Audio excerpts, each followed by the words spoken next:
Bonjour à tous, bienvenue sur Fourmiland. Donc ça c'est ma première chaîne YouTube, donc une chaîne dédiée aux fourmis, et plus particulièrement à la fourmi, la Messor wasmani. Donc c'est une fourmi originaire de Corse. Donc voilà, moi j'ai décidé de partir sur cette espèce. On voit souvent des Messor barbarus, donc moi j'ai voulu changer un petit peu pour me différencier un petit peu des autres en fait. Donc dans cette première vidéo, ça sera une petite présentation de ma fondation, de l'espace des fourmis. Donc alors pour commencer, je vais vous montrer un petit peu l'installation.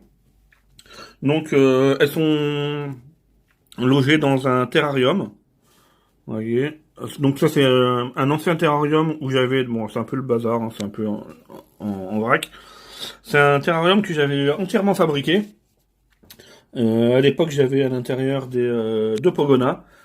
Malheureusement je suis parti en vacances et la personne qui devait s'en occuper, quand je suis revenu, s'en est pas occupé et j'ai retrouvé les deux pogonas morts. Donc pour le moment, j'ai pas l'intention de reprendre des pogonas, malheureusement. Donc je me suis mis sur les petites fourmis. Du coup, je mets les fourmis ici parce que au niveau de l'éclairage, au niveau de la chaleur, c'est top. Là dans le nid, hop, on voit un peu la sonde du thermomètre qui se trouve là. Et là, il fait actuellement 27 degrés. Donc généralement, voilà, la vitre est fermée, ouverte. Donc une fois la vitre fermée, il fait à peu près 28 degrés la journée. La nuit, il fait un peu plus froid, avec le tube néon éteint. Donc on arrive sur les 26 degrés, donc 26 degrés la nuit et 28 en journée. Je pense qu'on est bien. Donc on va donc partir sur cette petite fondation. Hop. Donc on enlève. J'ai mis un bouquin et un morceau de carton histoire que ce soit un peu au noir, tranquille. Donc ah oui, alors j'espère que le reflet va pas trop nous déranger. Au pire, je bougerai le nez. Donc, hop. Donc ah oui, donc je sais pas si je l'ai dit déjà. Donc c'est un nid que j'ai acheté chez Fourmi-Home avec son air de chasse. Donc excusez-moi, j'ai eu un petit souci. Donc oui, donc ce nid vient de chez Fourmi-Home. Hop, je sais pas si on va voir. Avec l'air de chasse, pareil. Donc les fourmis aussi tout vient du même titre. Franchement, j'ai pas été déçu. Tout est arrivé, tout était nickel. L'air de chasse est à monter soi-même. Le nid est déjà monté. C'est un nid avec réservoir. Donc en dessous, on peut apercevoir le réservoir. Donc il me semble que c'est un nid très correct pour les messors. Pour les messors en général. Donc on va faire un petit zoom. Alors on va voir ça un peu de plus près. Donc on peut voir un peu... j'ai un reflet bien entendu. Hop, on va essayer de déplacer ça par là. Voilà. Donc on peut voir une réserve de graines, hein, vous voyez, première réserve de graines. Hop. À côté, une deuxième réserve de graines. Alors, donc je débute dans les fourmis, hein. Dites-moi, est-ce que je donne trop à manger aux fourmis? Donc en sachant qu'il y en a... Hop, désolé. J'ai encore un peu de graines là dans l'aire de chasse. Elles en ont stocké ici. Donc ici on a le dépotoir. Est-ce que je donne trop à manger ou pas? J'arrive pas trop à me faire une idée. Donc hop, on voit l'humidificateur, la mèche, voilà, la mèche pour humidifier le nid. On voit qu'elle est humide. Donc pour boire, il y a pas de problème, je pense. Et pour l'humidification du nid, pour les Messor West Mini, j'ai pas réussi à voir s'il fallait beaucoup d'humidité, mais il me semble que c'est pour toutes les Messor pareil, je pense. Donc à mon avis, c'est correct. J'ai quand même une aire dans l'air de chat, j'ai quand même mis un réservoir d'eau au cas où. Donc mon couvain, désolé, hein, regardez. Ouais, c'est un peu excité les fourmis là parce que j'ai déplacé le nid parce que j'avais pas mal de reflets, j'avais du mal à filmer. Donc j'espère que la qualité sera bien, parce que là je filme avec mon téléphone portable. Vous voyez, elles sont en train de déplacer le couvain, elles sont en stress.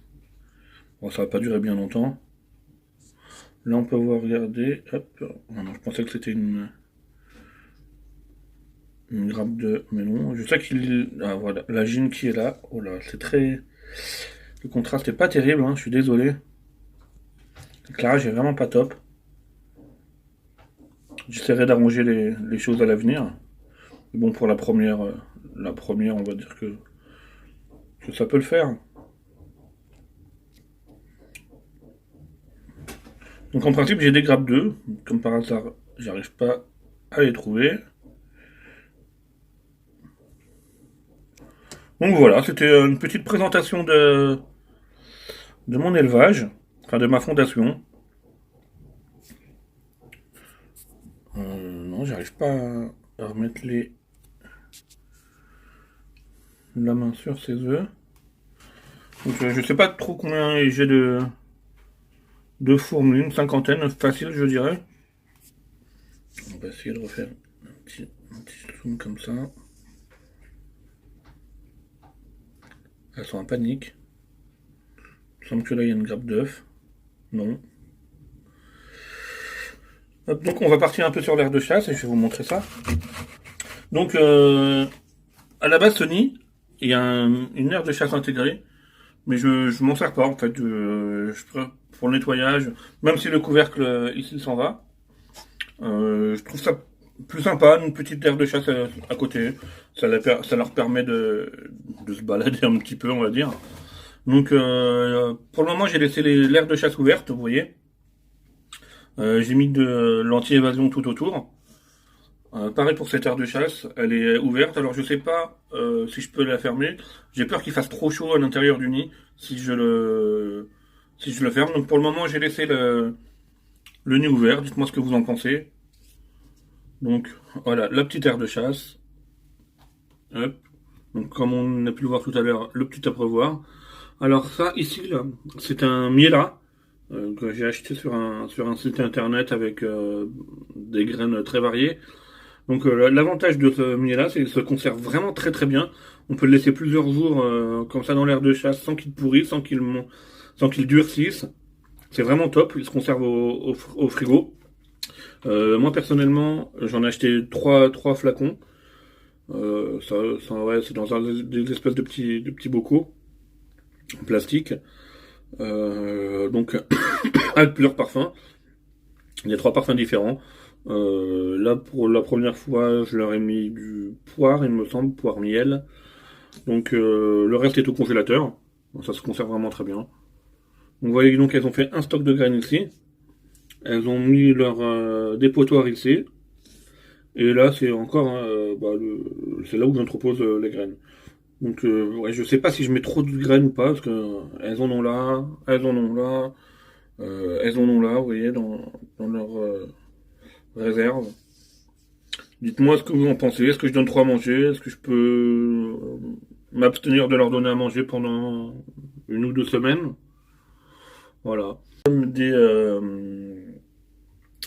Des minuscules mouches ou du grillon. J'aurais acheté des grillons taille 2. Ils sont vraiment très petits.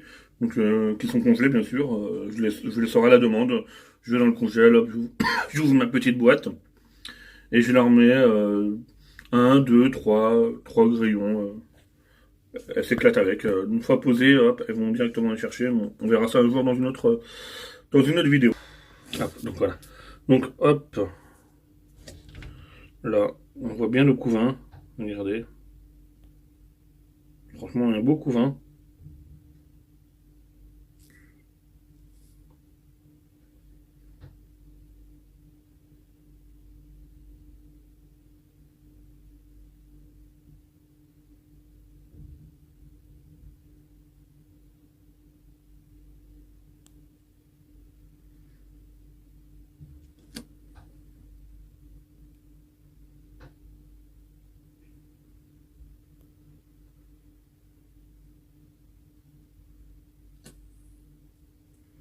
Donc voilà, on était sur Fourmilande pour ma première présentation de la Messor Rosemanie.